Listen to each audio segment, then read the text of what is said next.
Querido Padre en los cielos, te damos las gracias por este hermoso comienzo de día que nos has dado y por el pan que nos has dado hasta ahora, esta mañana, o en cualquier otra parte del mundo en esta comida de sábado. Rogamos, Señor, que tú bendigas a la anciana Tess, ahora que comparte el mensaje. Señor, que nos concedas corazones que estén preparados para escuchar tu palabra y tu propósito y eche raíces y no nos movamos. Oramos por la preparación, por los tiempos que nosotros estamos pasando ahora y por lo que viene, Señor, que seremos parte de la poderosa montaña. Te damos las gracias y te pedimos todo esto en el nombre de Jesús. Amén. Así que empezaré como siempre con una revisión de la semana pasada.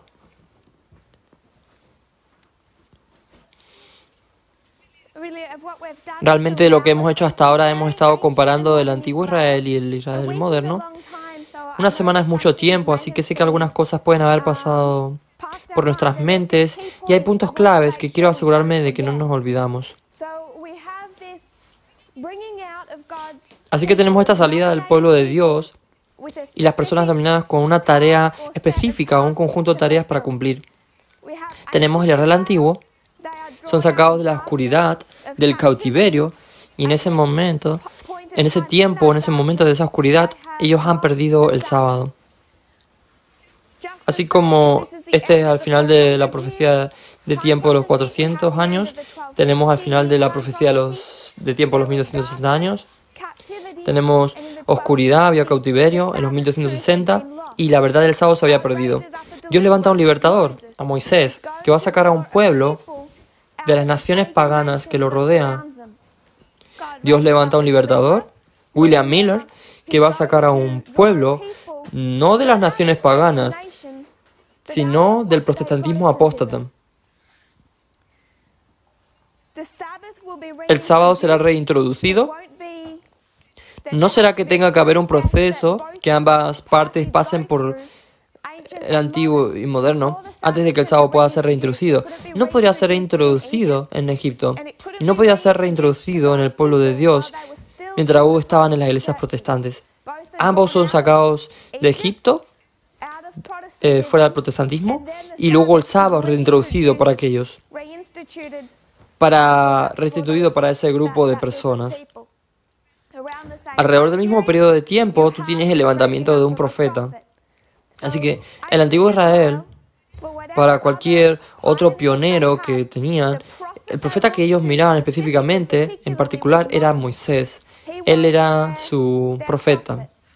Así que para el Israel antiguo, ellos miraban el decálogo de los libros de Moisés. Para el Israel moderno, miramos a la hermana White. Ella es la profeta del adventismo. Así que alrededor del mismo periodo de tiempo, tú tienes el comienzo de los escritos de la profeta. En el Israel antiguo es la misma persona. En el Israel moderno hay una distinción entre William Miller y White. Tú tienes en esa historia alfa un fracaso de ese sacado de personas para estar en condiciones para hacer una obra. Todo lo que debería ser considerado es que la obra debería haber sido completada aquí. Deberían haber conquistado Canaán, y cuando conquistaron Canaán, deberían haber seguido rápidamente el sistema que se estaba discutiendo esta mañana. El sábado anual y el sábado semanal. Podrían haber sido capaces de hacer ese trabajo bastante rápido y después de entrar en Canaán. Pero sabemos que la apostasía en la que ellos siguen entrando es la idolatría. Lo mismo para los mileritas. Deberían haber estado preparando el camino para la segunda venida y encontrarlo completo en la historia de 1860. Y miramos una cita de 1868 que lo dejaba muy muy claro. No lo hicieron porque no estaban en condiciones de hacer esa obra. También se aferraron a los principios del protestantismo, que es la condición laodicense. Así que en el Israel antiguo se aferran a partes de Egipto. El Israel moderno se ha aferrado a partes del protestantismo. Es particularmente esa idea protestante del milenio la que hace que la gente, ya sea que se adhiera o no a cada parte de esa doctrina del milenio, sino que se sientan cómodos aquí en la tierra, porque no sabemos cuándo volverá Cristo. Sabemos que será en un futuro lejano. Es la idea que hay detrás de los protestantes y detrás de los adventistas en la década de 1850. No sabemos cuándo regresará Cristo. Tenemos un largo periodo de tiempo. Para el protestantismo está pensando en esos miles de años, y para el adventismo ya no nos aferramos a eso, pero es la misma mentalidad de ponerse cómodo aquí en la tierra, porque no sabemos cuánto tiempo pasará hasta que Cristo regrese. Así que tenemos la condición laodicense, y esto es falla, y esto es falla. Describimos con más detalle el Israel antiguo para mostrar cómo su idolatría era la idolatría de Egipto, es el toro Apis. Y este toro Apis en lo que se refiere al rey, las características de un rey. Eso es lo que querían, no solo en Dios, sino también en su liderazgo visible. Así que alguien me envió un pensamiento interesante, que creo que es relevante. Cuando piden un rey, se les da a Saúl, y Saúl tiene todas las características de este toro Apis. Él es alto, él es respetable, parece poderoso, puede liderarlos en la batalla. Son las características de Saúl las que lo encontramos deseando. Continúan a través de toda esta historia, tanto en el monte Sinaí, con el becerro de oro, que fue el toro de Apis, a través de su petición de un rey en Rama, en el apogeo de la idolatría. Así que cuando pensamos en eso, quiero hacer un punto importante que no olvidemos. Y es que este toro Apis no decían que se inclinaban ante otro Dios. Decían que estas son las características de nuestro verdadero Dios, Jehová. Así que fueron capaces de justificar su idolatría. Lo que han hecho es tomar a Jehová, y este es un punto crucial. Habían tomado a Jehová, su verdadero Dios, y le atribuyeron las características de una deidad pagana. Así que cuando se inclinan ante este becerro de oro, dicen que estamos adorando a Jehová. Pero estas son sus características y queremos ser capaces de verlo. Cuando salen de Babilonia, dejan de lado la imagen, ya que no necesitan verlo, pero se aferran a las características. Y como hemos discutido ampliamente, ese es su problema cuando Cristo viene. Están buscando el toro Apis, y cuando Cristo viene, no son capaces de reconocerlo. Así que quiero que consideremos, solo recordarnos a nosotros mismos en esta historia, que cuando Cristo viene, va a reeducarlos a través de las enseñanzas de las parábolas. Y la enseñanza de las parábolas es tomar de literal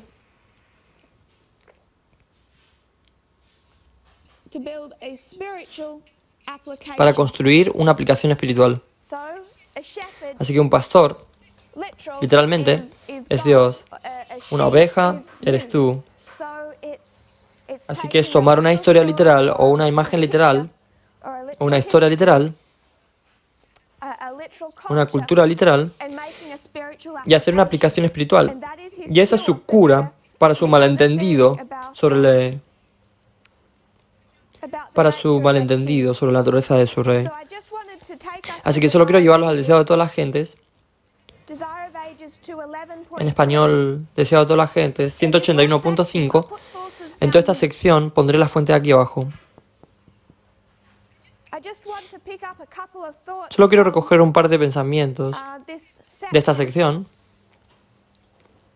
181.5 en español. Te deseo a todas las gentes, 181.5, 183.3 y 184.2.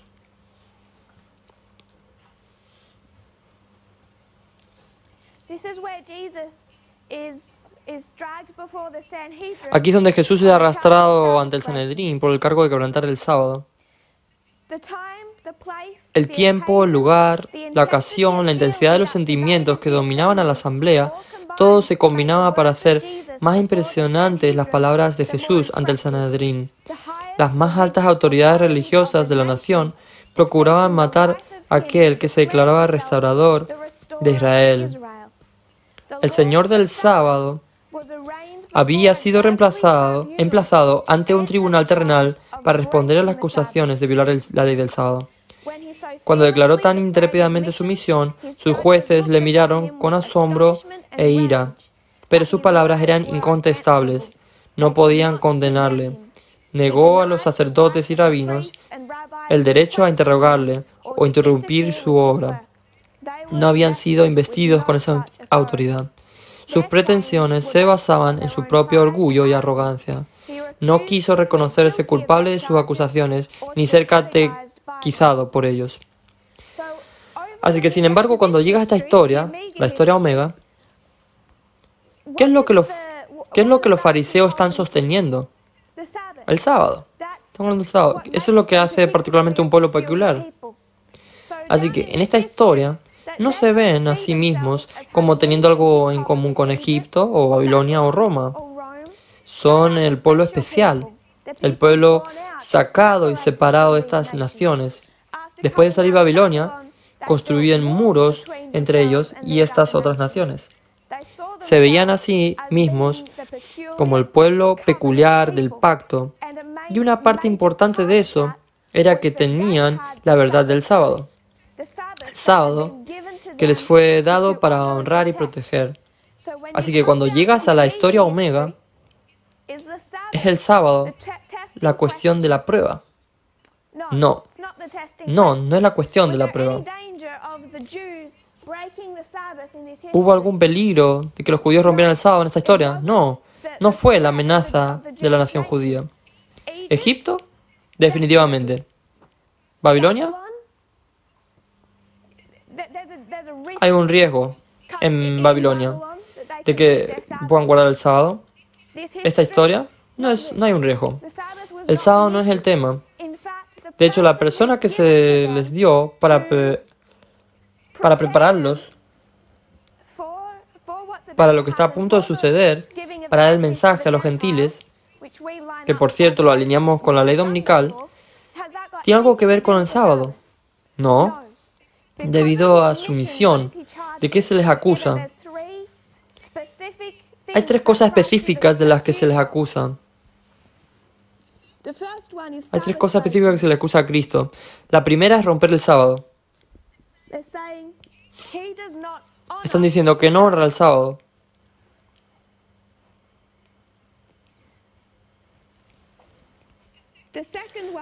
La segunda es que deshonra a los profetas.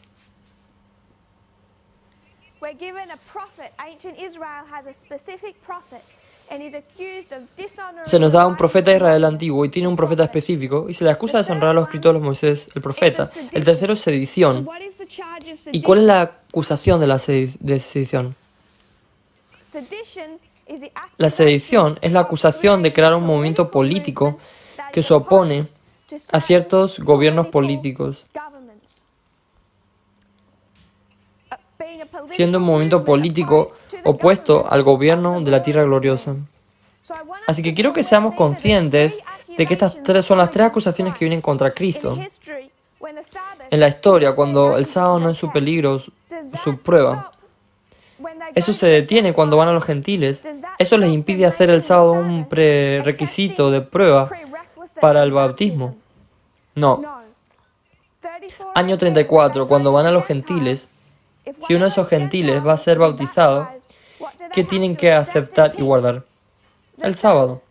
No hay ningún cambio en la posición o en la creencia de honrar el séptimo día. Pero aún así se enfrentan a esa acusación de quebrantar el sábado. Así que vamos a continuar con la lectura de esa cita. Recibirían el falso maestro porque adularía su orgullo, sancionando sus caras opiniones y tradiciones. Pero la enseñanza de Cristo no coincidía con sus ideas. Era espiritual y exigía el sacrificio del yo. Por lo tanto, no querían recibirla. No conocían a Dios y para ellos su voz, expresada por medio de Cristo, era la voz de un extraño. Porque Cristo no trajo un mensaje que coincidiera con sus apreciadas opiniones y tradiciones. Entonces lo rechazaron, mientras que al mismo tiempo aceptarían un falso maestro que sanciona sus apreciadas opiniones y tradiciones. Porque no conocen a Dios, no pueden reconocer a Cristo. Es la misma reelaboración del mismo tema que hemos discutido antes. No entienden el reino, han apreciado opiniones y tradiciones sobre el reino, por lo que no pueden reconocer al Rey. Cristo dice, si vosotros creéis a Moisés, su profeta, creerías en mí, porque de mí escribió él. Y si a sus escritos no creéis, ¿cómo creeréis mis palabras? Así que, aunque aprecian a este profeta, son los descendientes de Abraham y Moisés, estos son sus padres, los aprecian, los elevan. Fue Cristo quien habló a Israel por medio de Moisés. Si hubieran escuchado la voz divina que les hablaba por medio de su gran caudillo, la habrían reconocido en las enseñanzas de Cristo. Si hubiesen creído a Moisés, habían creído en aquel de quien escribió Moisés. Ya hemos hecho este punto antes y estoy trabajando en ello. ¿En qué parte de los escritos de la Manna White se discute el peligro de las vacunas y el peligro de los Illuminatis? El peligro de estas sociedades secretas que están unidas detrás de cada gobierno terrenal. Tú no las encuentras, no existen. Estas ideas no las encontramos en los escritos de la Manna White, al igual de las ideas de los fariseos que se aferraban. Tú no los podías encontrar en los escritos de Moisés. Estas son sus apreciadas opiniones y tradiciones que han sido aceptadas como parte de su fe, como si existieran los escritos de nuestro profeta, pero no están allí. Y debido a que no refuerza y sanciona estas apreciadas opiniones y tradiciones, se les acusa de deshonrar al profeta, quebrantar el sábado y ser un movimiento político opuesto al gobierno de la tierra gloriosa. Sabes que estoy haciendo una comparación directa y un contraste de lo que este movimiento es actualmente acusado, que es estar en contra del sábado, no porque no lo requiramos para el bautismo, no porque cuando vamos a los netineos, al mundo, en la ley dominical, no insistiremos en la observancia del sábado, pero porque no lo vemos como la gran prueba de la historia de los 144.000, así como no lo fue al final del Israel antiguo, no lo es al final del Israel moderno. Porque no nos aferramos a esa tradición, fuimos acusados de violar el sábado. Se nos acusa de deshonrar a la profeta la Manna White por la forma en que leemos y entendemos sus escritos, de la misma manera que Cristo fue acusado de deshonrar a Moisés y también de ser un movimiento político opuesto al gobierno de la tierra gloriosa.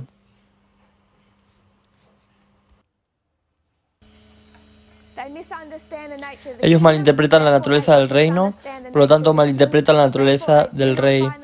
Por lo tanto no se encuentran preparados cuando su prueba como pueblo de Dios les llega. La misma historia se repite exactamente con el Israel moderno. Con muchos hay un aparente deseo de estar mucho en la oración con Dios. Esto es 1888.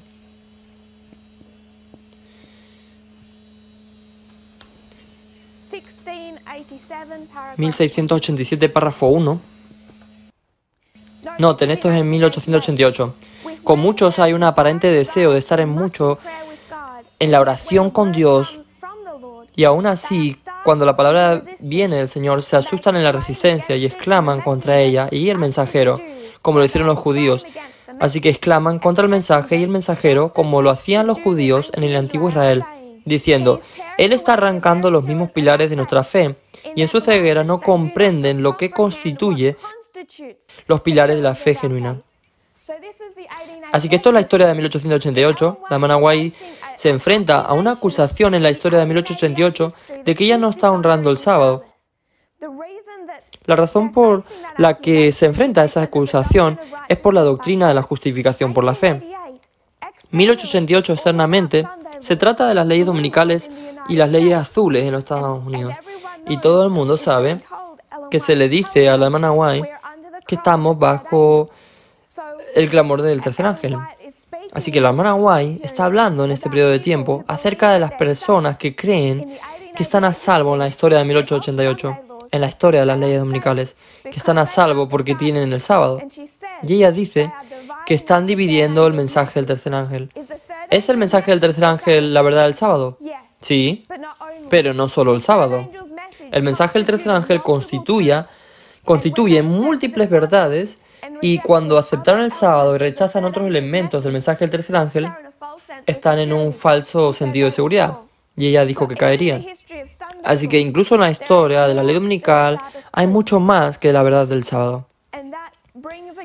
Y eso trae contra los que traen otras verdades las acusaciones de deshonrar el sábado y arrancar los pilares de nuestra fe. Y su punto es que los que lo hacen, esa acusación en su ceguera, no comprenden lo que constituye los pilares de nuestra fe. La respuesta a todo esto es, una vez que entramos en nuestra historia, es la enseñanza por parábolas. Tomarlo literal para explicar lo espiritual. Y eso es exactamente lo que estamos haciendo ahora, tomando al Israel antiguo, lo literal, para darnos una mayor comprensión de lo espiritual. Así que estamos haciendo esto, literal, espiritual. Pero estamos haciendo algo más también. Estamos haciendo una comparación y un contraste con nuestra historia alfa a nuestra historia omega. Así que literal, espiritual. Pero también, literal alfa, el principio, explica el final omega, que es el espiritual. Así que también necesitamos aprender de nuestra historia alfa. Desde septiembre del año pasado, pasé mucho tiempo en el fin del Israel antiguo y explicando los fractales de esta historia. Los dos llamados a la iglesia, luego el llamado al mundo. Todos los evangelios en el libro de los Hechos, explicando la historia antes de ir a los gentiles en lo espiritual, explicando la historia que lleva a la ley dominical cuando vamos al mundo, que ha sido elaborado. Lo que estamos haciendo más y más ahora se centra en esa historia, nuestro alfa, nuestro principio, ya que explica el final. Así que al igual que en el Israel antiguo tenemos falla, falla y éxito. En la historia alfa entraron en la condición laodicense y resultó en falla. 1888 también resultó en falla, que dio lugar a una buena cantidad de fariseísmo en la iglesia adventista, estableciendo muros entre nosotros y no solo las otras religiones protestantes que querían traer una ley dominical, pero también construimos estos muros de ladrillo entre nosotros como buenos santos adventistas que mantienen nuestras prendas para mostrar nuestra moralidad. Y es esencialmente la misma idea que los fariseos, no solo que se separaron de las naciones paganas, se veían a sí mismos como santos en comparación con todos los otros judíos impíos que no eran tan morales como ellos. El adventismo conservador se puede ver en línea sobre línea y todo encaja. Ellos han ido por el mismo camino. Volviendo a 1798, queremos ver lo que pasó aquí. Hubo esta decisión aquí dentro del protestantismo, que realmente se levantó en el primer gran despertar a principios de 1700, pero son todos estos eventos externos como la Revolución Americana. Tú tienes la Revolución Francesa, tienes todo esto, la Declaración de Independencia, la Constitución de los Estados Unidos, la formación de los Estados Unidos. En todos estos masivos y trascendentales eventos externos, tú tienes todos estos cambios políticos que impactan al protestantismo. Si tienes libertad de pensamiento y heredan derechos y libertad dentro de ese Estado a través del gobierno, ¿qué hay en tu iglesia y tu libertad de pensamiento dentro de la iglesia? Así que esto comienza a dividir el protestantismo en estas dos facciones, todos estos eventos externos. Y todo el mundo es consciente de estos eventos externos trascendentales. Así que antes de 1798, Justo antes de esto, tienes el comienzo del segundo gran despertar. Y este es un segundo gran renacimiento religioso dentro del protestantismo. Y este renacimiento no va a permanecer puramente religioso, no solo a los campos religiosos, sino también a los campos políticos. Y se resumen mejor en las elecciones de los 1800, 1798, que fueron las previas elecciones entre John Adams y Thomas Jefferson. Así que si vienes aquí en los años 1800, has oído a George Washington como presidente, a John Adams por un mandato, y ahora John Adams se presenta a su segundo mandato como presidente, pero tiene un rival en Thomas Jefferson. Así que tienes a Adams y a Thomas Jefferson.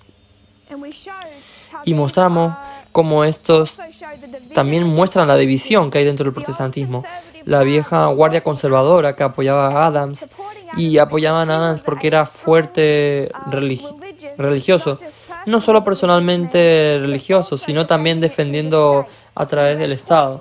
Y leímos citas de Jedediah Morse.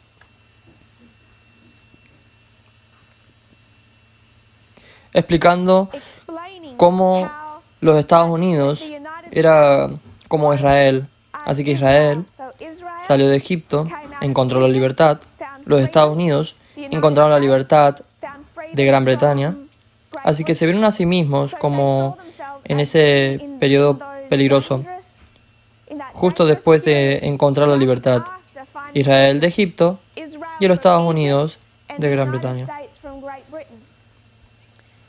Así que este tipo de pensamiento conservador, lo que estaban haciendo, como describimos, es que están tomando una historia literal y haciendo una historia literal. Porque si tienes a Israel saliendo de Egipto, ¿de qué depende el éxito de Israel? Depende enteramente de su propio cumplimiento del código moral. Que tienen que guardar el sábado. Si no guardan el sábado, ¿qué le va a pasar a la nación? Serán destruidos. Así que si los Estados Unidos individualmente no guardan el sábado domingo y demuestran desde los más altos niveles de gobierno, ¿qué les va a pasar? Van a ser destruidos como nación. Y este es el pensamiento que nos va a llevar todo el camino hacia el pensamiento de 1888 y las leyes azules. John Adams no lo está haciendo bien como presidente.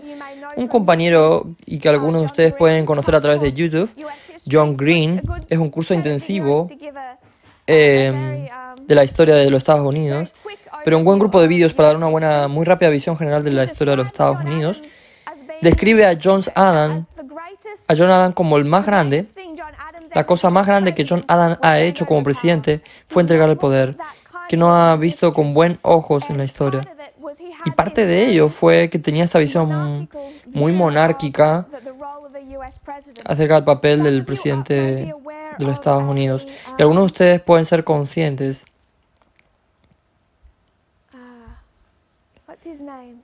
¿Cómo se llama? Han hecho un musical sobre él. Hamilton. Algunos de ustedes pueden ser conscientes de Hamilton. ¿Cuál era su nombre?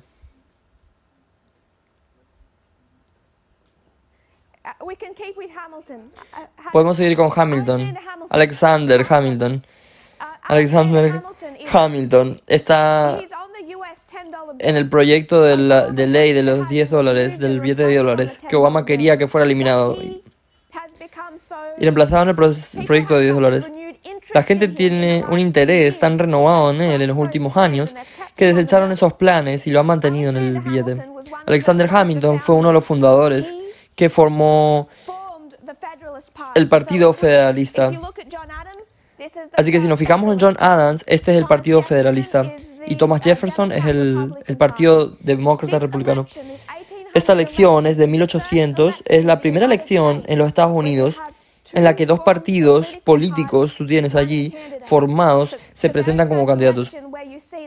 Así que la primera elección, donde se ve la misma dinámica, que se espera tener hoy en día. Así que tienes a John Adams y a Thomas Jefferson. Detrás de John Adams está este tipo, Alexander Hamilton, que se ha hecho muy famoso. Y Alexander Hamilton seguramente vio el éxito de los Estados Unidos como la necesidad de un poder presidencial muy fuerte. Él escribió la mayoría de los documentos federalistas. Así que es un poco de historia interesante de lo que pasó en estas elecciones. John Adams era tan impopular, por lo cual, ¿qué hizo en 1798? Las leyes de extranjería y sedición. Se enfrentó a los dos lados y este lado federalista en oposición a los republicanos demócratas. Una de las cosas que los divide es su lealtad a las potencias extranjeras. Los federalistas apoyaron a Gran Bretaña y los republicanos demócratas apoyaron a Francia. Así que tú tienes el apoyo de Gran Bretaña y el apoyo de Francia. Ellos quieren apoyar a Gran Bretaña porque quieren el comercio y esas conexiones políticas. Thomas Jefferson, su lado, apoyó a Francia por la Revolución Francesa y los ideales de libertad. Así que hay una división entre el apoyo a Gran Bretaña y el apoyo a Francia, que están divididos por un número de estas dinámicas. Así que como Alexander Hamilton está apoyando a John Adams sabe que no le va a ir muy bien en estas elecciones. Y hay muchos inmigrantes franceses que vienen a los Estados Unidos. Así que, ¿qué quieres hacer cuando tienes una población de inmigrantes que no te va a votar? Bueno, quieres empezar a restringir los derechos de los inmigrantes a votar. Así que eso es parte de lo que está detrás de las leyes de extranjería y sedición en el año 1798. El extranjero siendo los inmigrantes a los Estados Unidos, particularmente apuntando a los inmigrantes franceses. Así que John Adams quiere evitar que esos inmigrantes puedan votar en las próximas elecciones, porque esos inmigrantes son en su mayoría franceses y van a apoyar a Thomas Jefferson, que está aliado con los intereses franceses en oposición a los intereses de Gran Bretaña. Así que en 1798 quiere empezar a tomar o restringir los derechos de los inmigrantes en los Estados Unidos y lo hace, creo que fue 5 años antes de que un inmigrante se le permitiera convertirse en un ciudadano y a votar, y se extiende a 14 años.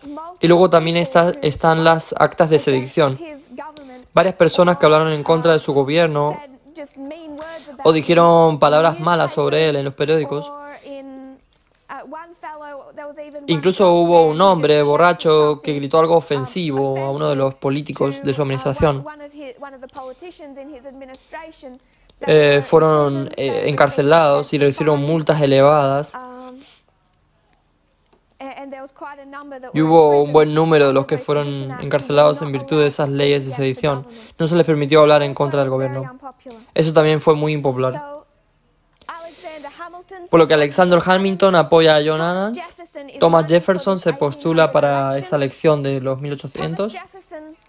Thomas Jefferson se postula con otro compañero, Burr. Pero el sistema electoral en los Estados Unidos aún no estaba muy bien refinado. Hay muchos problemas con ese sistema electoral. Así que cuando este bando gana, los demócratas republicanos ganan y los federalistas pierden. Hay una división en la votación del colegio electoral. Hay números iguales que van a ir a Jefferson también. De modo que cualquiera de ellos podría haber llegado a ser presidente. Y esto es porque no habían refinado su sistema y todavía no estaba claro quién sería presidente y quién sería vicepresidente. Así que Jefferson y Burr, el voto se divide en el colegio electoral. Nadie sabe cómo resolverlo. Así que Alexander Hamilton, que estaba en este lado de la ecuación, ahora que su partido ha perdido las elecciones, lanza su peso de apoyo a Thomas Jefferson. Dice palabras bastante malas sobre Burr y apoya a Thomas Jefferson.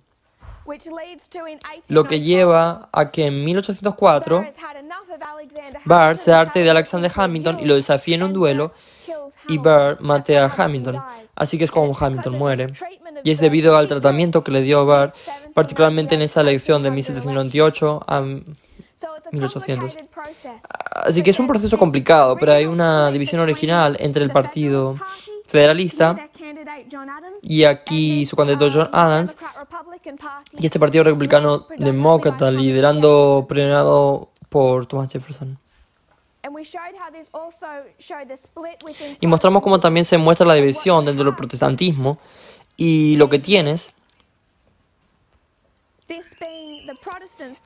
estos siendo los protestantes, Jedediah Morse, apoyando este punto de vista literal a literal, y ellos ven a Jefferson como un poder ateo, antidios, que es esencialmente satánico, y ellos le suscriben que la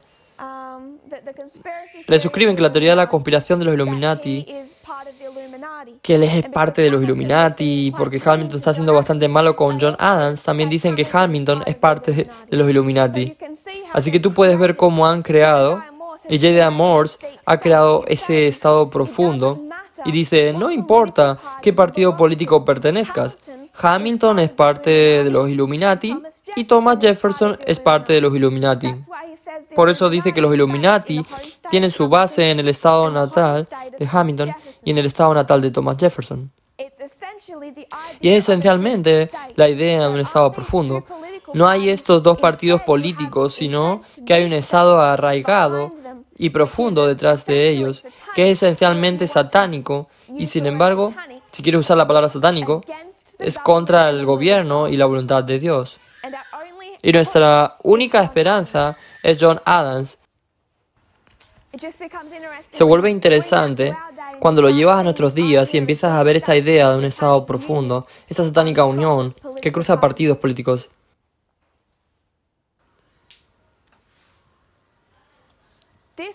Esta interpretación literal a literal lleva a Jedediah Morse a hacer la asombrosa afirmación de que el éxito de la nación depende del cumplimiento de la moralidad, incluyendo 1798. Ya está diciendo, incluyendo el cumplimiento de la observancia del domingo en los Estados Unidos.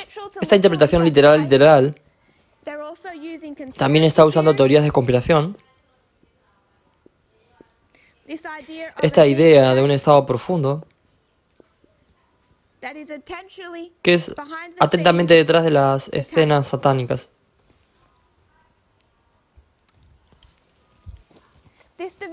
Esta división en el protestantismo no desapareció. Se extendió a la historia de la década de 1850, cuando esta discusión sobre la esclavitud comienza a alcanzar un tono peligroso dentro de América. Al final de los estudios en Portugal, discutimos la elección de 1844 y Henry Clay. Henry Clay declaró que las divisiones de la Iglesia, la visión dentro del protestantismo, era la mayor fuente de peligro para los Estados Unidos. ¿Y qué es lo que está diciendo ese senador?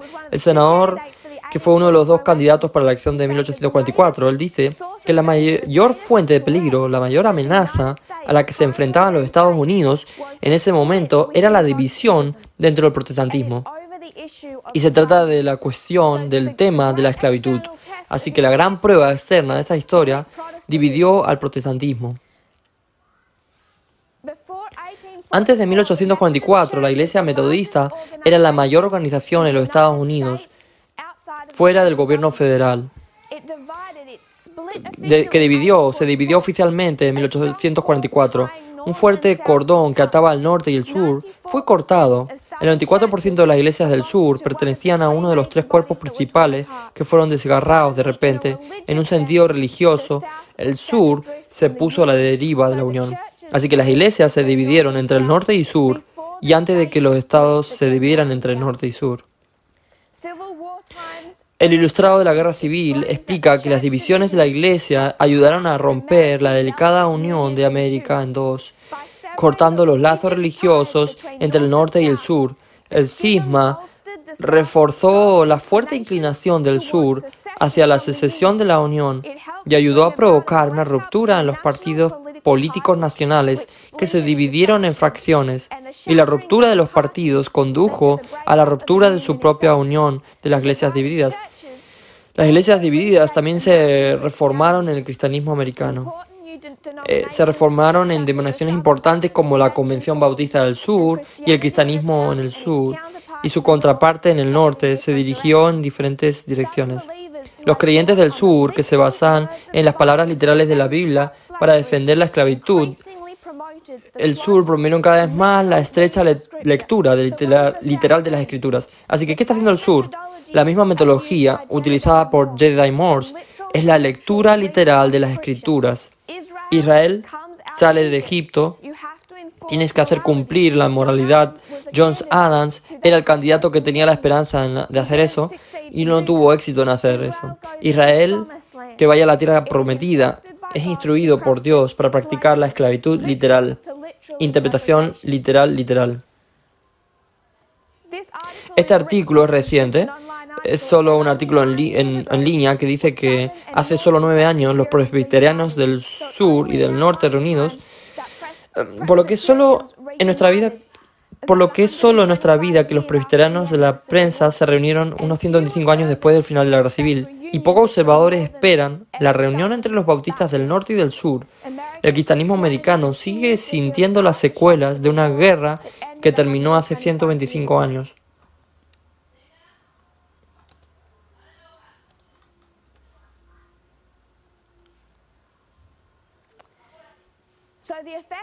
Así que los efectos de esta división dentro del cristianismo todavía podemos ver cuando hablamos de los bautistas del sur o los bautistas del norte, o incluso cuando se trata de los presbiterianos y los metodistas. Se dividió completamente el protestantismo en los Estados Unidos y oficialmente como un cisma, formaron dos iglesias separadas, y creo que fue de los metodistas que realmente ocurrió en el año 1844. Y es sobre esta interpretación de la Biblia. Es esta misma división en este lado literal, que está diciendo que debemos leer literal a literal. Por lo tanto, como los Estados Unidos es Israel, tenemos que practicar la esclavitud, la segregación, todas las cosas que vemos practicadas por el antiguo Israel. Quiero citar al hijo de J.D. Morse, que se llama Samuel Morse. Creo que es el coinventor del sistema telegráfico, el código Morse. Voy a citar al hijo de J.D. Morse. En la década de 1850, Samuel Morse se hizo conocido como un defensor de la esclavitud, considerando que estaba sancionada por Dios. Esta fue una posición sostenida por muchos sureños y otros en su tratado, un argumento sobre la posición ética de la esclavitud que escribió. Mi credo sobre el tema de la esclavitud es corto. La esclavitud en sí misma no es un pecado. Es una condición social ordenada desde el principio del mundo para los propósitos más sabidos, benévolos y disciplinarios por la sabiduría divina.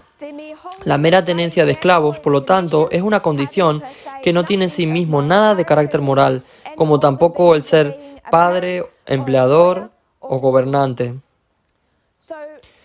Así que el hijo de J.D. Samuel Morse continúa exactamente con la misma metodología cuando se convierte en un defensor de la esclavitud en la década de 1850, y su explicación de ello es lo que fue diseñado por Dios, por la sabiduría divina, todo el camino de regreso desde el principio del mundo a través de Israel antiguo hasta la época de Noé. Ese es el pensamiento del sur, es una interpretación literal a literal de las escrituras.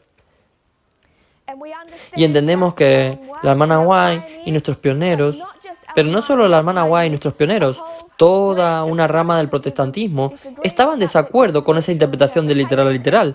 Estaban del lado correcto en la cuestión de la esclavitud. 1888. ¿Qué pasó en 1888? Es lo mismo. No se produce un cisma protestante, pero aún así se produce esta división. No todas las denominaciones protestantes o pastores apoyaron el cumplimiento de las leyes dominicales a través del gobierno. Así que en la historia de 1888 tienen la misma división. Y cuando dibujo esto me refiero a una división dentro del protestantismo. Y en este lado, como hemos descrito aquí, con J.D. Morse y lo que caracteriza sus creencias, es exactamente lo mismo, que es literal a literal. Y leímos una cita de A.T. Jones la semana pasada, cuando ahora está describiendo cómo Nehemías gobernaba en un gobierno teocrático de Dios. Y esto es que están tomando estas historias del Antiguo Testamento, aplicándolas a los Estados Unidos. Los Estados Unidos deben ser un gobierno de Dios. La ley de Dios era la ley de la tierra y la voluntad de Dios fue dada a conocer por la palabra escrita y por los profetas, por lo que tanto que el argumento que la ley dominical nacional o la unión de la ley dominical está presentando es que el antiguo Israel es el patrón para el Israel moderno. Él dice que los predicadores son los sucesores de los profetas. A.T. Jones desglosa esto. El gobierno de Israel era una teocracia y la voluntad de Dios se dio a conocer al gobernante por los profetas. Así que para el Israel antiguo, tú tienes un rey y el rey se le enseña lo que debe hacer por los profetas, que son instruidos por Dios. Y si el rey desobede, ¿qué es lo que le pasa a la nación? Destrucción. Así que cuando llevas eso al Israel moderno, tienes al presidente, y ahora no es que no lo llamen profetas, es el predicador protestante, que es instruido por Dios. Y si el presidente desobedece al predicador, ¿qué pasará con la nación? Citando a A.T. Jones, el gobierno se convertirá en una teocracia, los predicadores son los sucesores de los profetas, deben obligar a los oficiales de la ley a impedir toda venta de bienes y todo tipo de trabajo el domingo. Esto muestra de manera concluyente que estos predicadores tienen la intención de tomar la supremacía en sus manos, oficialmente declarar la voluntad de Dios y obligar a todos los hombres a conformarse con ella. Así que deben hacerlo a través de las leyes de la tierra, por lo que tenemos la historia de las leyes dominicales en esta historia. Es una lectura literal de la inspiración, y detrás de ella está también esta idea de que el actual liderazgo, a menos que se imponga, de que existe este estado profundo, que es satánico, que traerá sobre sí el gobierno de Dios, a menos que limpien sus actos y hagan cumplir la moralidad.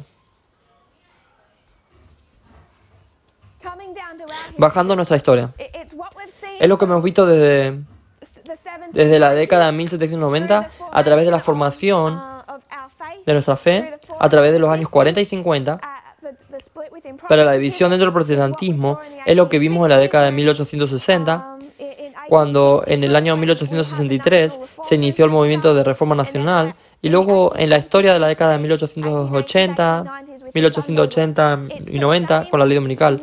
Es el mismo hilo del protestantismo, pero no todo el protestantismo. Tienen una clara división dentro del mismo, y hay que saber dónde buscar lo que caracteriza su sistema de creencias. Viniendo al omega del Israel antiguo, hay muchas denominaciones diferentes dentro del protestantismo y sus conjuntos de creencias. Estamos viendo lo que une, qué tipo de metodología y mentalidad los une. Viniendo a 1989, hablamos largo y tendido sobre Jerry Falwell en la mayoría moral. Quiero extenderme un poco más en eso. Si se mira a Jerry Falwell, alguien como Billy Graham, estos difieren en muchas partes de su fe, pero hay cosas que lo unieron, que hicieron que estos líderes estuvieran dispuestos a trabajar juntos.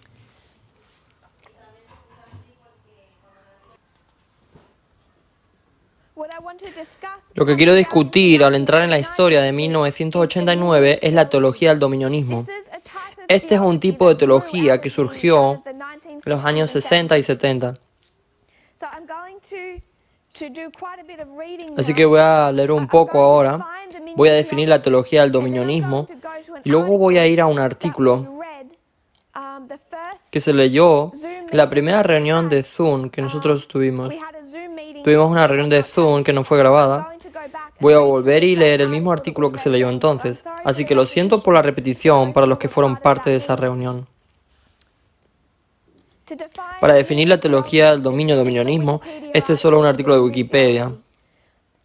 La teología del dominionismo es un grupo de ideologías políticas cristianas que tratan de instituir una nación gobernada por los cristianos sobre la base de su comprensión de la ley bíblica.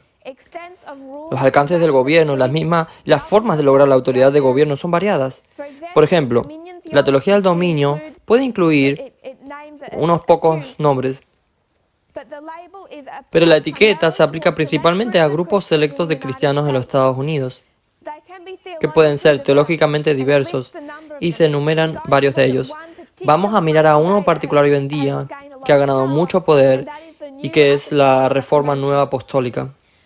La mayoría de los movimientos contemporáneos etiquetados como teología del dominio, dominionismo, surgieron en la década de 1970 a partir de los movimientos religiosos, que son ciertos aspectos del nacionalismo cristiano. Así que esta creencia liderada por J.I. Morse, que los Estados Unidos, al igual que Israel, es una nación cristiana. Así que tienes una nación cristiana.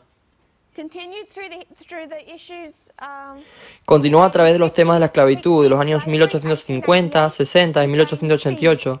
Lo mismo, es literal a literal. Es la nación cristiana. Es lo mismo. Es la mentalidad que está detrás de la teología del dominionismo. Los Estados Unidos es una nación cristiana y ya has recogido en esas palabras cómo ven, si vuelven a la ley de Moisés, ven una nación gobernada por los cristianos basados en una comprensión de la ley bíblica. Así que dependiendo de qué comentarista ustedes oigan hablar, yo escuché a uno que fueron unos pocos minutos y él hizo un punto interesante, que no era un promotor de la teología del dominionismo, sino que se oponía a ella. Pero esto solo es la versión cristiana de la ley de Sharia. Si usted piensa en un Estado islámico, todo lo que un Estado islámico hará es decir que tenemos estos escritos y debemos asegurarnos de que la ley islámica, de que las leyes religiosas a través del Islam se aplican por el Estado. Es un deseo de ver un gobierno político instituir y hacer cumplir la ley islámica, que es la definición de la ley de Sharia.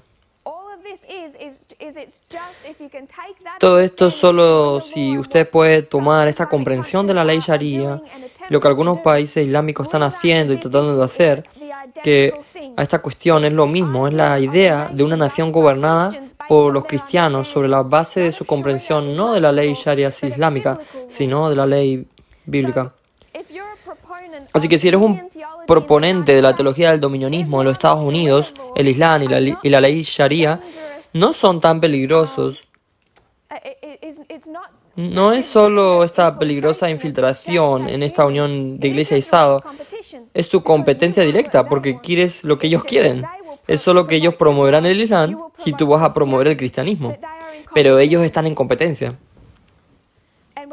Y vamos a discutir particularmente la Reforma Nueva Apostólica que comenzó en los años 70.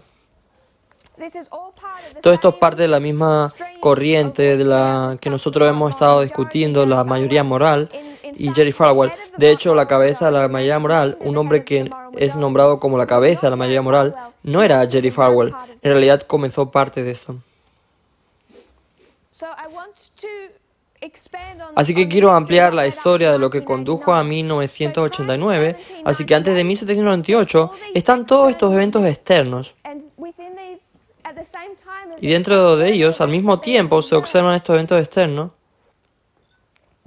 El protestantismo está tomando nota de estos eventos externos y está creando interés en qué libros de la Biblia.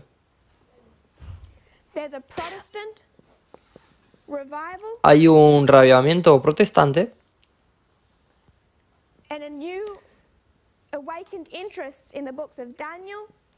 y hay un nuevo interés despertando en los libros de Daniel y Apocalipsis. Ellos llaman los libros apocalípticos de la Biblia. Así que tenemos una reforma dentro del protestantismo ya que están observando los eventos externos, y se vuelven a los libros de Daniel y Apocalipsis y crean el segundo gran despertar antes de 1798 que conduce en esta historia. Quiero leer ahora un artículo del periódico Atlantic llamado Esperando el final.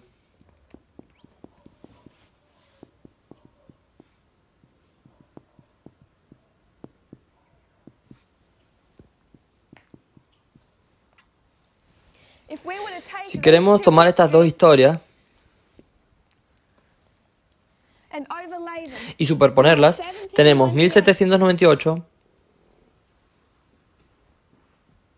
y 1989. Y este artículo en el Atlantic, Esperando el final, fue escrito por William Martin en junio de 1982. Así que está escrito en esta historia.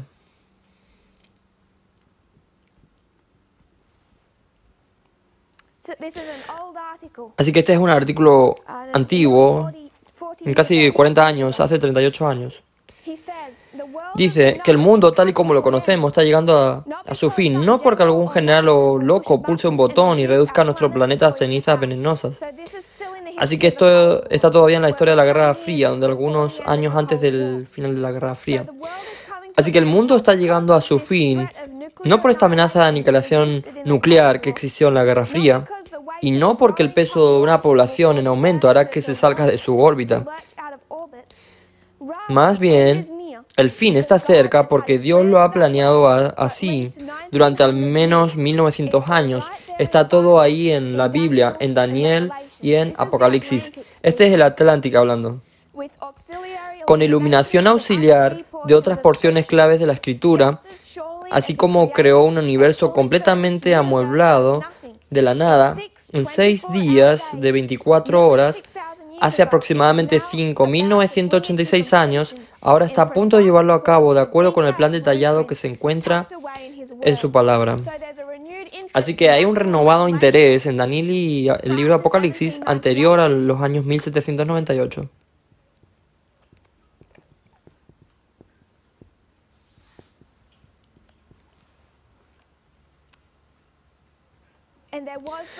Y eso fue antes de 1989.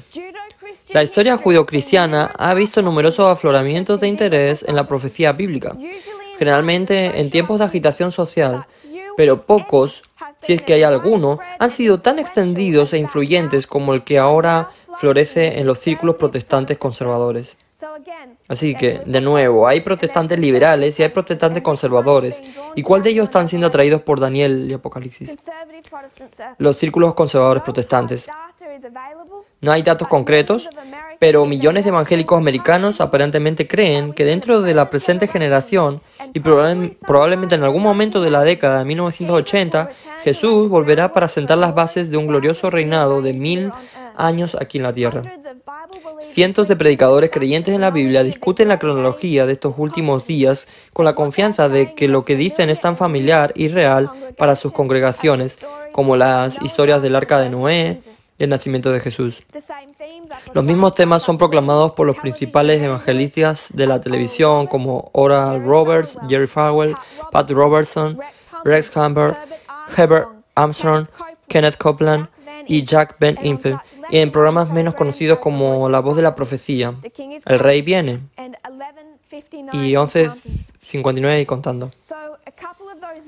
Así que un par de estos nombres con los que deberíamos empezar a familiarizarnos, ya conocemos a Jerry Falwell, Pat Robertson, Kenneth Copeland, estos nombres de personas líderes que han liderado, algunos de ellos aún están vivos, y que lideran hoy en día en este movimiento de la teología del dominionismo que se ha ido ganando terreno cada vez más en este último año.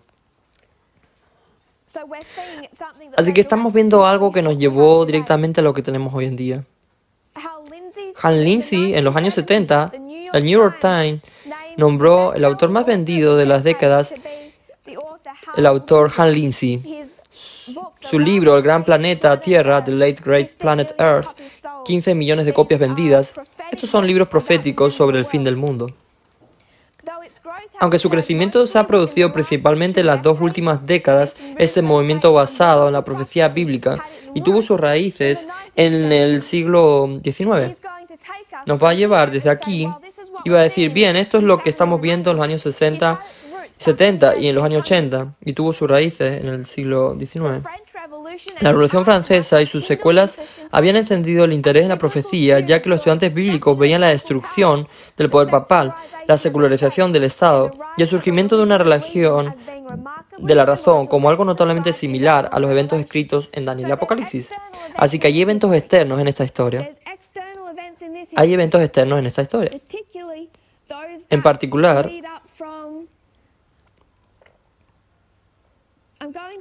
voy a poner en la historia de 1773 porque está relacionado con lo que está sucediendo en Europa y América. Y no solo la Revolución Francesa, sino también el ascenso de los Estados Unidos y su gobierno secular, no religioso de la libertad. Pero también se enumera la Revolución Francesa, la destrucción del poder papal, 1798, y la secularización del Estado, que es la creación de los Estados Unidos, la religión de la razón. Y esto también, estos eventos externos, que ya hemos discutido con renovado interés en Daniel y Apocalipsis. Así que este artículo del Atlantic está uniendo estas dos historias y nos lleva de vuelta a nuestro alfa. Un milenario pensamiento que la creencia protestante del milenio floreció en los Estados Unidos en esta época. El milenario más notable durante la primera mitad del siglo XIX, sin embargo, fue William Miller, un prolífico escritor que celebró reuniones de campamento y reavivamientos que le generaron un número de seguidores estimado en 50.000 personas. Y tiene una breve discusión sobre William Miller y cometen algunos errores acerca de algunos de los principios de nuestra fe. Pero están describiendo lo que sucedió en el segundo gran despertar y ven que el miembro más notable de esta historia es William Miller y su interpretación de las señales bíblicas. Describen cómo fijó una fecha, cómo esa lectura lo llevó eventualmente a la vergüenza y cómo estos milenarios aprendieron a ser más específicos. De modo que en esos 2 párrafos dan una breve descripción de esta historia y la importancia de William Miller en esa historia. La creencia de los protestantes en la historia gira en torno a los 1000 años y al rapto. Así que va a dar un poco de descripción. Después del rapto, un periodo de 7 años de tribulación caerá sobre los que queden y comenzará con la aparición del Anticristo como líder de una confederación de 10 naciones.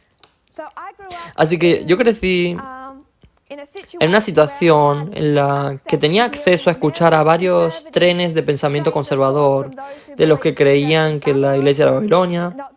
No es que mi familia tuviera eso, pero teníamos conexiones con personas que hacían eso, debido a una forma en ver las conferencias de jóvenes adventistas muy conservadores, para escuchar a Walter Bates y los que lo apoyaban.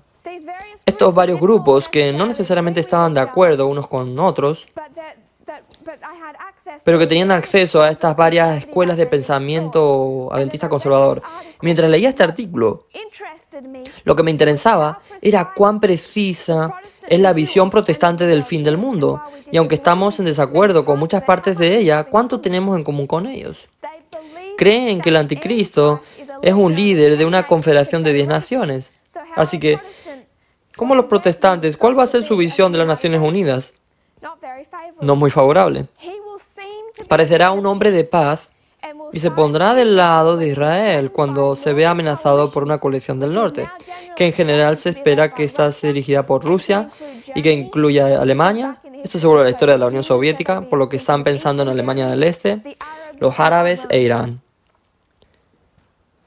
Sin embargo, su ayuda no será necesaria porque la coalición estará tan devastada por los terremotos y la peste que tardará 7 meses en enterrar los cadáveres. Así que esta es su visión de Apocalipsis. Así que el anticristo dirige una confederación de 10 naciones.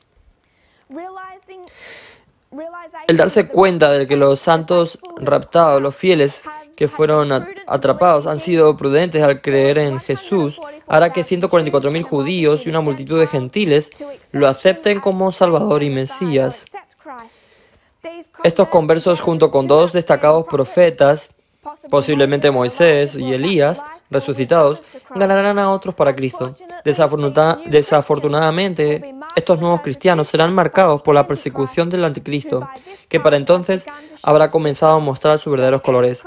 Así que el anticristo liderará una confederación de 10 naciones. Él parece ser favorable, ser pacífico, una buena persona. Pero después del rapto hay esta gran obra de reforma, la formación de los 144.000. Hay anticristo, el líder de esta confederación. Él comenzará a mostrar sus verdaderos colores y comenzará a perseguir a los conversos. Entrarán en el interior de Jerusalén y lo profanará esencialmente. Y luego tienes los desastres naturales y las plagas. El anticristo buscará el control total sobre la humanidad, exigiendo que cada persona lleve una marca o un número, probablemente el 666, la designada marca de la bestia, para poder comprar o vender. Aquellos que se nieguen a aceptar esta marca de la bestia serán asesinados o se arriesgarán a morir de hambre porque no pueden comprar comida. Aquellos que la acepten arderán para siempre en el infierno. En este punto el anticristo se le unirá al falso profeta, un líder religioso asociado con Babilonia y a menudo identificado en los círculos proféticos como el Papa. Entonces se discute la concentración fuera de Jerusalén para un asalto a la ciudad santa. Cristo regresa en gloria. Tiene la batalla de Armagedón, el anticristo, el falso profeta será asesinado y arrojado a un lago de fuego. Satanás atado en un abismo durante 1000 años. Con Satanás fuera del camino, los santos disfrutarán de 1000 años de paz. Al final de este periodo, y Dios dará a Satanás una oportunidad más para trabajar sus malos caminos. El príncipe de las tinieblas tentará y ganará a millones de personas que se convertirán en cristianos durante la tribulación y el milenio. Habrá una batalla final en la que Satanás y todos los incrédulos se unirán al anticristo y el falso profeta en el lago de fuego.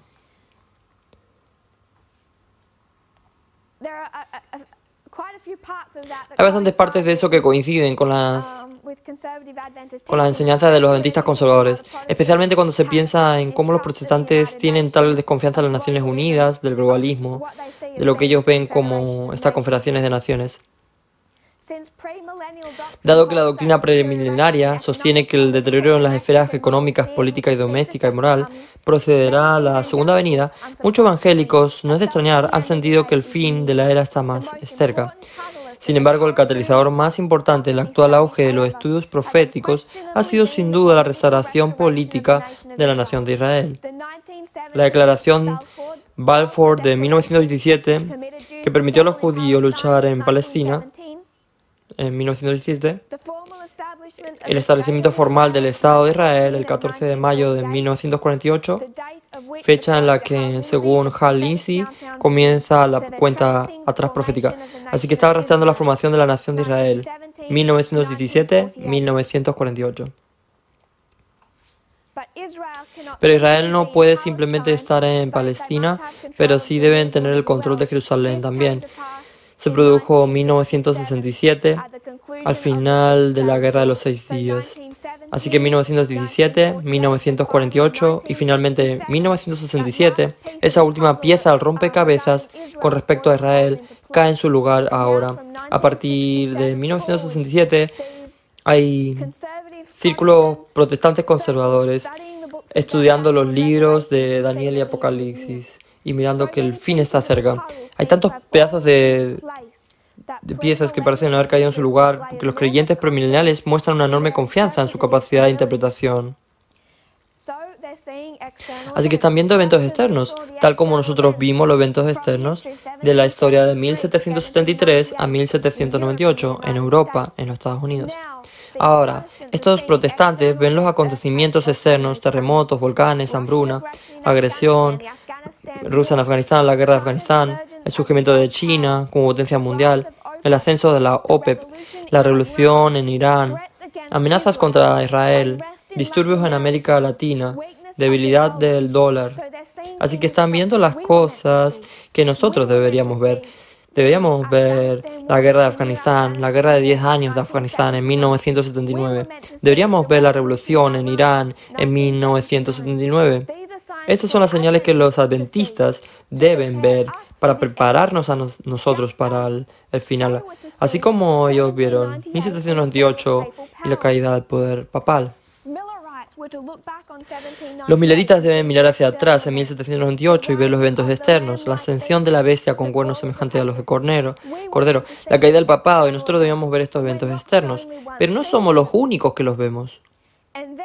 Y entonces lo que hoy en día ven los protestantes, ven el aumento del aborto, sexo explícito en la televisión por cable, los desfiles de los derechos homosexuales, las amenazas a la moral percibida en los Estados Unidos.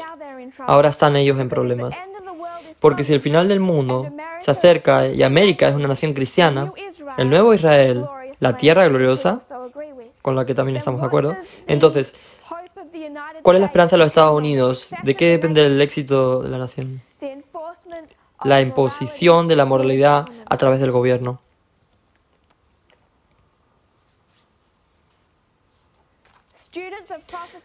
Sin embargo, los estudiantes de profecía prestan mucha atención a problemas verdaderamente importantes, como explorar el anticristo e identificar la marca de la bestia.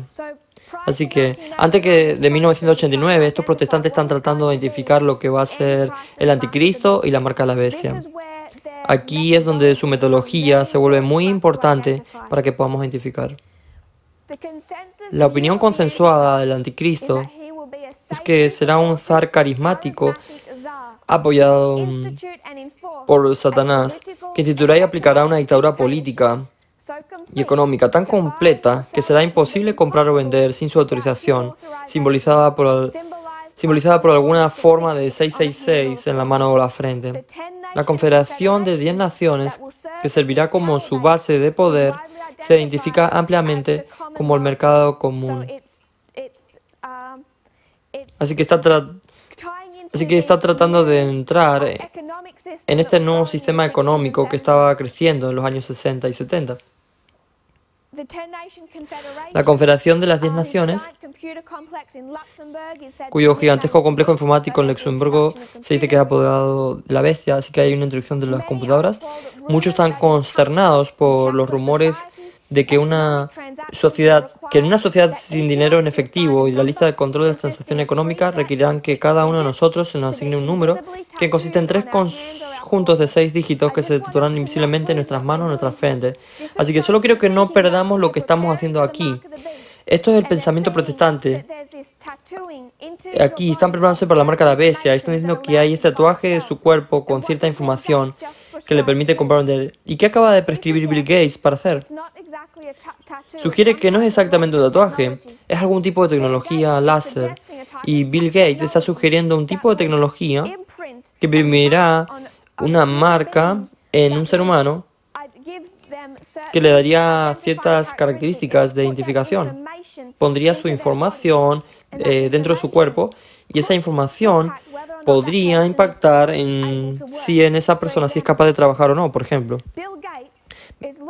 Bill Gates está mirando el post-COVID-19 de la sociedad y dice que en una sociedad post-COVID-19 de la sociedad, ¿cómo sabremos si estamos a salvo? Si alguien va a trabajar en un trabajo en el que conoce a muchas personas diferentes, no puede aislarse socialmente, por lo que debemos asegurarnos de que alguien que está vacunado, que ha tenido COVID-19 y está protegido de ello, así que podemos imprimir en las personas algún tipo de marca que identifique si son o no inmunes a ciertas enfermedades, virus,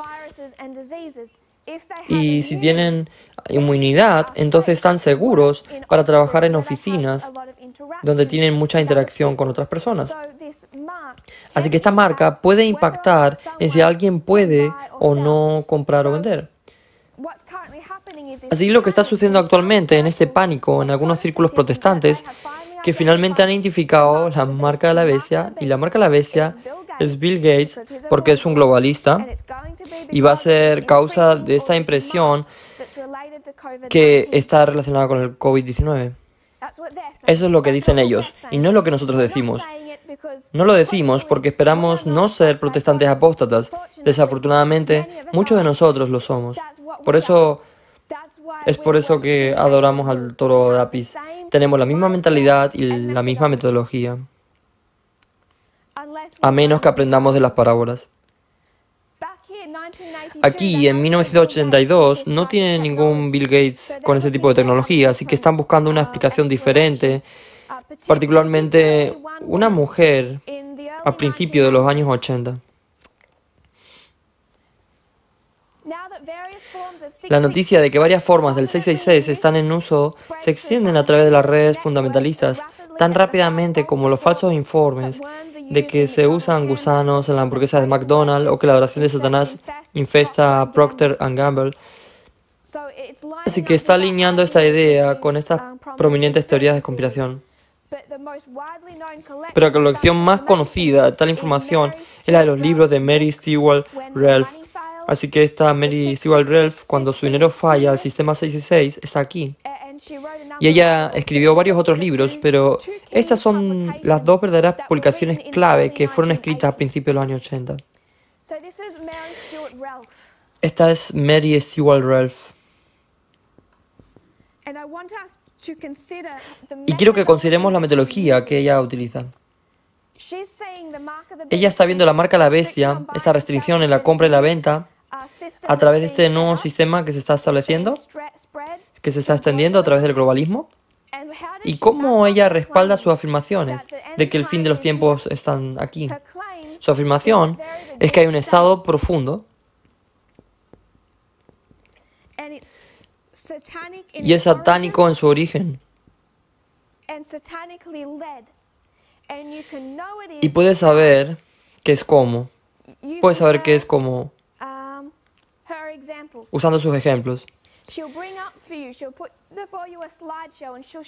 Ella te traerá una presentación de diapositivas y mostrará estos documentos y estas fotografías para mostrar que Olivetti, Lear, Ziegler y los sistemas informáticos de la NCR, los guantes de trabajo de Bosch, el fertilizante de Scotty, la ropa de MacGregor, las camisas hechas en la China comunista, los zapatos hechos en Italia, piezas de los tractores de Caterpillar, llevan el código 666 como código de producto.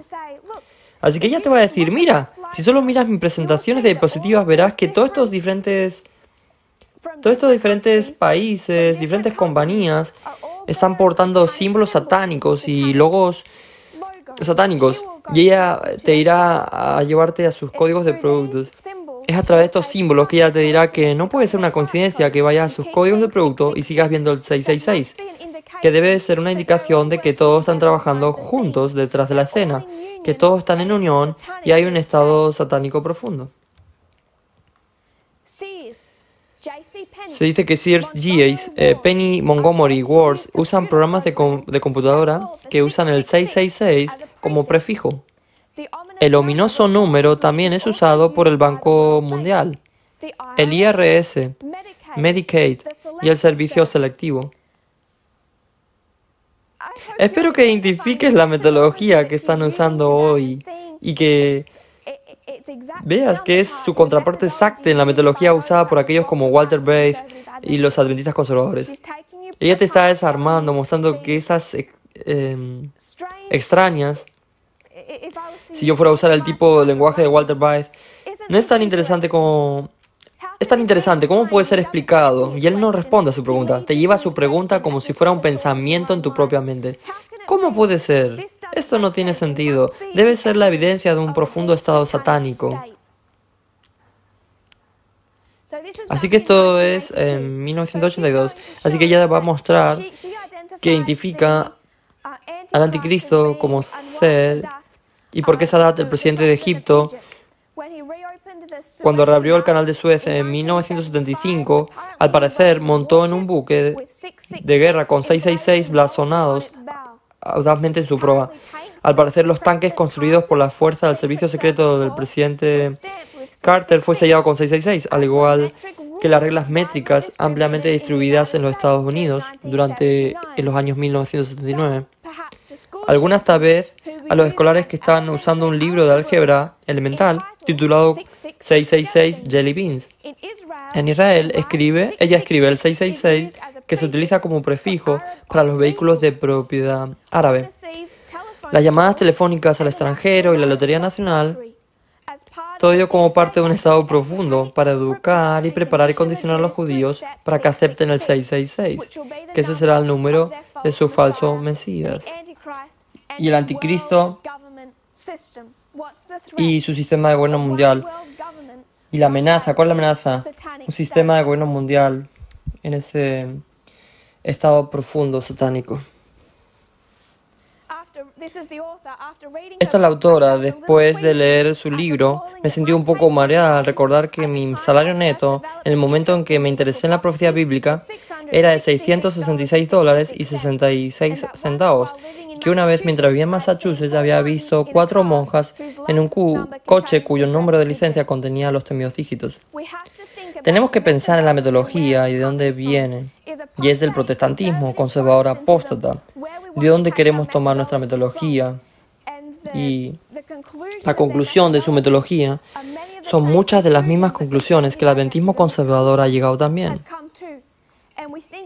Y pensamos que esas conclusiones nos hacen especiales, que de alguna manera somos los únicos que tienen este profundo estado satánico. Y que podemos probar este estado profundo satánico porque nos sentaremos en una sala de conferencia frente a Walter Weiss, nos mostrará pantalla tras pantalla, después de un apretón de manos secretos, con logos secretos, con símbolos satánicos, con el 666 emblazonados en lugares secretos, para mostrar que todos son parte del mismo estado profundo. Él es un moderno Mary Stewart Ralph. Ellos dos utilizan la misma metodología y a pesar de algunas opiniones diferentes sobre el milenarismo, llegan a exactamente a las mismas conclusiones.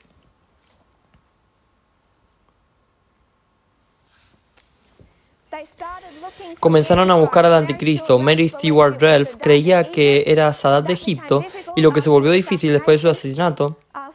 También encontraron a otros que creyeron Henry Kissinger, porque si usaban su sistema numerológico desconocido para investigar su nombre, podrían atribuir su nombre a ser igual al número 666. Extrañamente, ninguno de estos protestantes conservadores parecía particularmente preocupado por Ronald Wilson Reagan. Ronald 6, Wilson 6, Reagan 6. Él es el 666, pero de alguna manera cuando vienen a él con esta metodología no se aplica. ¿Por qué? Porque es su hombre.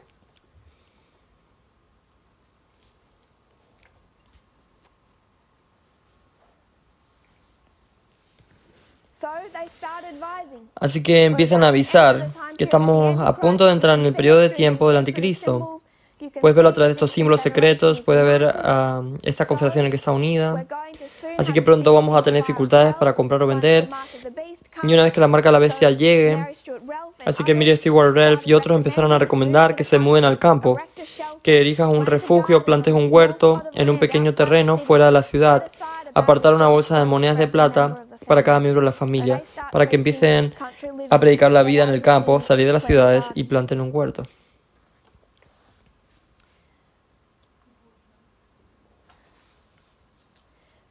Más significativo, hay que considerar cómo esta teología se manifestará en las actividades de la nueva derecha cristiana. Así que, ¿cómo va esta teología que hay al final de los tiempos debido a los eventos externos y debido a estas enseñanzas, cómo se va a manifestar? Y empiezas a ver esto ahora en el gobierno de los Estados Unidos. Así que cuando tienes a un secretario del Interior hablando al comité del Interior de la casa, diciendo que no sé cuántas generaciones futuras podemos contar desde que el Señor regrese, ¿cómo va a impactar eso en el comportamiento del gobierno, por ejemplo? Si tú eres un empleado del gobierno liberal no cristiano, ¿te va a preocupar el agotamiento de los recursos naturales? Por supuesto, es algo real. Pero si te suscribes a este tipo de conceptos, ¿te va a preocupar? ¿Te va a preocupar? No. Y esto es lo que hay detrás de este comentario, de decir que no sabemos cuánto tiempo nos queda.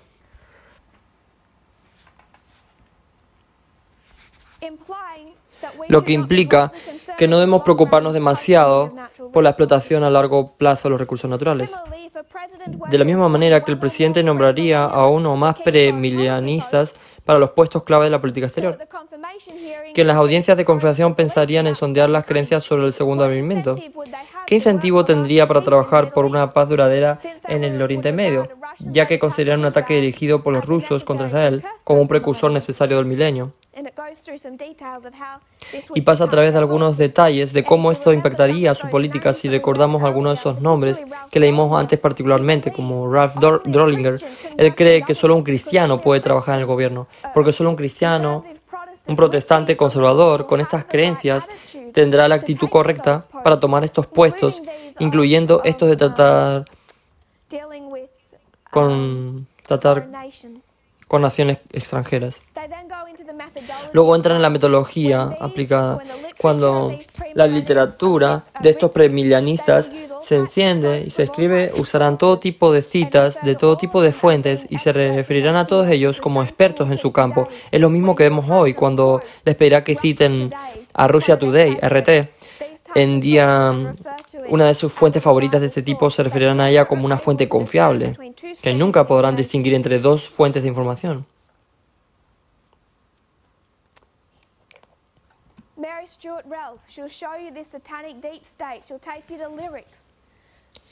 Mary Stuart Ralph te mostrará este estado profundo satánico que te llevará a las letras, las canciones.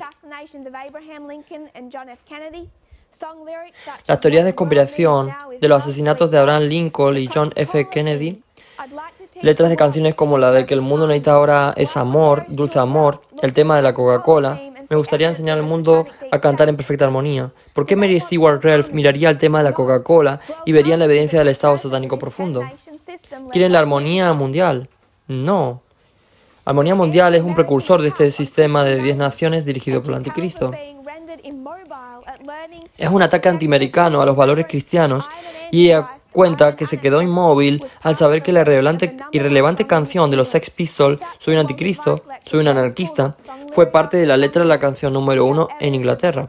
Me senté a través de conferencias bien divididas donde sacó letra tras letra de canción para mostrar evidencia de estado profundo satánico. Misma metodología, misma conclusión. Estos ejemplos de extralimitación reflejan una erudición pobre y una técnica periodística defectuosa más que una habilidad inherente de la doctrina. El estudio de Daniel de Apocalipsis y literatura bíblica similar ha gozado de cierta popularidad en estas universidades y seminarios. Desde aproximadamente 1960 se extendió por las universidades tanto liberales como conservadoras. La enseñanza premilenaria es probablemente más atractiva para aquellos que se sientan en el mundo, o al menos su segmento del mismo. Está fuera de control. Hacer a América grande de nuevo y que solo sea llevado a un buen fin mediante una intervención sobrenatural concertada. Es probable que esos sentimientos de marginación sean especialmente agudos cuando se vean amenazados los modos de vida establecidos, así que estas personas tienen características de que se sienten como marginados en la sociedad. Y vimos que la mentalidad de marginación solo crece exponencialmente bajo la administración de Barack Obama, cuando esos nacionalistas de la derecha cristiana comenzaron a sentirse marginados en la sociedad. Exactamente como el sur sintió que argumentaría antes de la guerra civil, cuando argumentaron que los hombres que asesinaron a Abraham Lincoln argumentaban que estaba enojado, no porque quería ser dueño de esclavos, sino que se sentía marginado en la sociedad, que ya no se le permitía hablar favorablemente de la esclavitud sin sentirse perseguido. Así que solo esto es la lectura de 1980 en este artículo en el Atlantic. Lo que hemos recogido de ellos nunca utilizan en este artículo la frase estado profundo.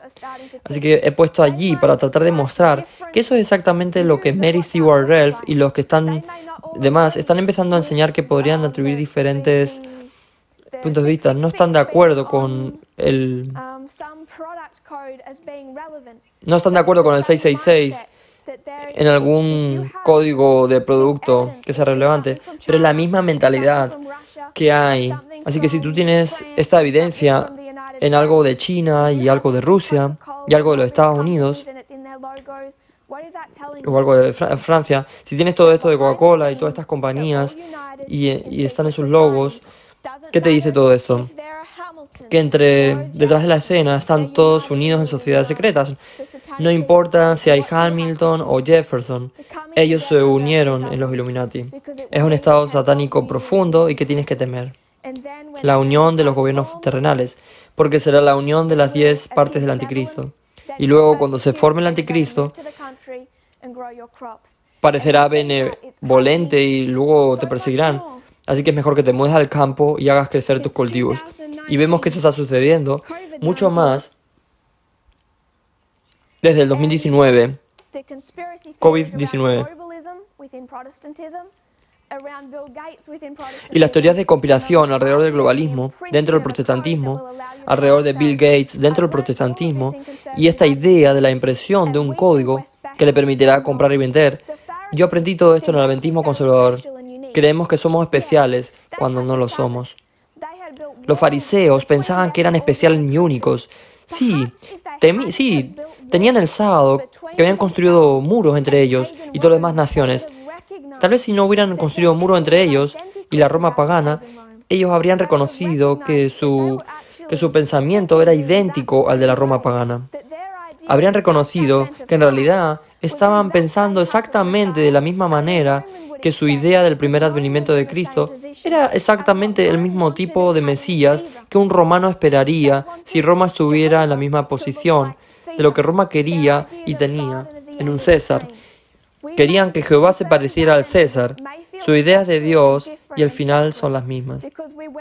Hicimos que el adventismo conservador se sintiera especial y diferente y se separara porque llevamos faldas largas y lo mostramos a través de nuestra moral. Al igual que los fariseos, podemos sentirnos especiales porque sabemos que ese obelisco en la plaza San Pedro significa algo más. Los católicos conocen esa doctrina.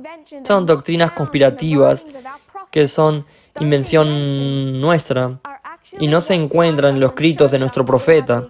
Esos inventos son en realidad lo que nos ata y nos muestra que tenemos exactamente el mismo sistema de creencias y la misma metodología que el protestantismo apóstata. Lo ves directamente cuando ves el vínculo entre el tipo de metodología y las conclusiones a las que llego cuando miras el adventismo conservador. Y esto es una idolatría tan real como el tallado del becerro de oro.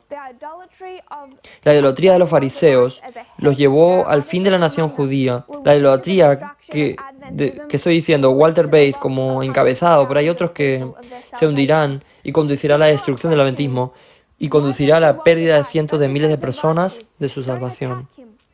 La gente se pregunta, ¿por qué mencionar a Walter Bates? No seas tan divisivo, no lo ataques.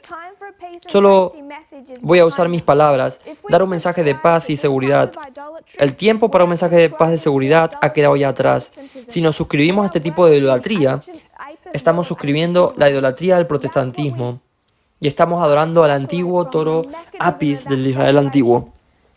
Eso es lo que tenemos que separar en el mecanismo de esa separación, como lo fue para el Israel antiguo, en la enseñanza y las enseñanzas parábolas. Estamos fuera de tiempo para hoy y lo que quiero hacer cuando volvamos es mirar un poco de esa historia de 1982 y somos conscientes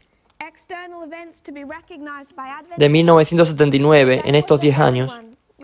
Eventos externos para ser reconocidos por el adventismo, pero fueron sobre cada una. Las lluvias cayeron sobre los justos y los injustos. Los eventos externos están ahí para los protestantes y también están para los adventistas, para que los vean. Sabemos que estos 10 años son también los 10 años de la mayoría moral que llevaron a Ronald Reagan. Quiero que digamos a dónde llevó realmente esta teología dominionista, cómo se ha demostrado particularmente bajo la campaña de Trump, y cómo es que también yo diría que un protestantismo dividido. Es algo en lo que pensar. ¿Podría usted luchar contra la esclavitud en esa historia y seguir siendo protestante y rechazar la doctrina milerita? Sí. ¿Te salvó oponerte a la esclavitud? No. 1888. El protestantismo dividido a muchos protestantes que luchaban contra una ley dominical nacional con una versión correcta de la separación de la Iglesia y el Estado. No lo salvó. Necesitamos entender nuestra propia historia y lo que nos pone a prueba, pero hay más temas que deben ser entendidos y aceptados para ser un miembro del verdadero movimiento de Dios. Así que cerraremos ahí por hoy, solo en resumen. Comparamos y contrastamos el Israel antiguo con el Israel moderno. Pero también comparamos y contrastamos el comienzo del Israel moderno con el final del Israel moderno. Comenzamos a superponerlos aquí. Los eventos externos causaron un resurgimiento o un renacimiento que se extendió por todo el protestantismo. William Miller, Milleritas, el adventismo, fue una parte que salió de eso. Hay un renacimiento protestante extendido por todo el mundo en esta historia, del 79 al 89, pero particularmente en los Estados Unidos. Nos muestra bajo las enseñanzas de gente como Mary Relf, o como Kenneth Copeland, Drollinger y otros, ya que también formaron la mayoría moral para retomar el gobierno, porque si los Estados Unidos va a ser Israel al final del mundo, no el Israel literal, sino la tierra gloriosa al final del mundo, debe ser una nación cristiana. Literal a literal, interpretación literal. Eso es lo que estamos encontrando hoy en día. Y el punto que estoy tratando de llevar a casa es que el adventismo no es seguro, como Israel pensó que estaba separado y pensó que estaba a salvo el paganismo, así que el Israel moderno piensa que está a salvo el protestantismo y no lo están. Los muros nos han protegido de ver que somos lo mismo, tenemos la misma idolatría. Y si te arrodillas conmigo, cerraré en oración.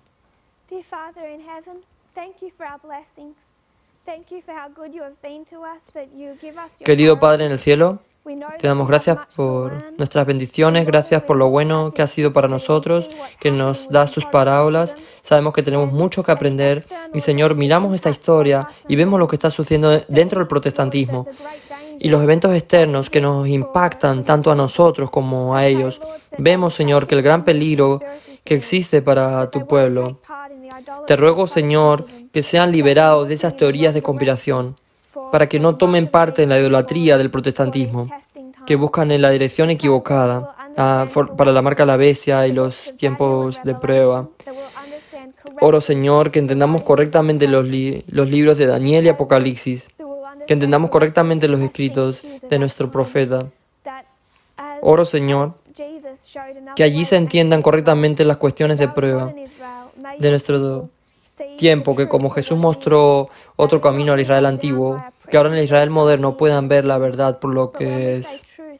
No nos dejemos llevar por nuestras ideas y opiniones preconcebidas, pero cuando decimos la verdad, cuando vemos la verdad, que estamos dispuestos a dejar ir todo lo que nos aleja de esa verdad. Rogamos, Señor, que tengamos esta profunda humildad de corazón para reconocer dónde hemos tenido errores y equivocaciones en nuestro pasado y que estemos dispuestos a renunciar a ellos. Te ruego, Señor, que tengas paciencia con tu pueblo en todo el mundo, al entrar en tus horas de sábado y de cómo nosotros en el hemisferio sur, al llegar a la conclusión de las nuestras, te honremos y te glorifiquemos. Que honremos tu sábado tanto como tu pueblo ha sido requerido a lo largo de estos años. Ahora también vemos las pruebas de igualdad y estos son los mensajes del Señor que debemos tener un entendimiento correcto para hacer el trabajo que nos ha asignado. Oro todo esto en el santo nombre de Jesús. Amén.